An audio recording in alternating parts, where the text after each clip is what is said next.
ایک حدیث یاد رکھیں گے اگر سناؤں آپ کو؟ نبی پاک صلی اللہ تعالیٰ علیہ وسلم نے فرمایا کسی سے دشمنی بھی کرو تو اعتدال سے کرو، ہو سکتا ہے کل کو وہ تمہارا دوست بن جائے، اور فرمایا کسی سے دوستی بھی کرو تو اعتدال سے کرو، ہو سکتا ہے کل یہ دشمن بن جائے۔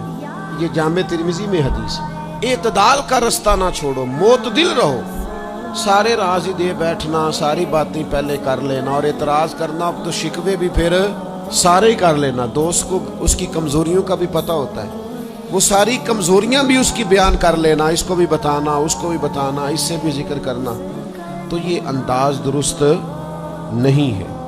آپ معتدل انداز میں دوستی لگائیں، اعتدال کے ساتھ چلیں، شکوے زیادہ نہ کریں، اعتراض زیادہ نہ کریں، وہ بے وفا ہی صحیح پھر بھی یار اپنا، چلو اس میں کمی ہے، وہ اس میں بے وفائی ہے، پر سجن تو اپنا ہے۔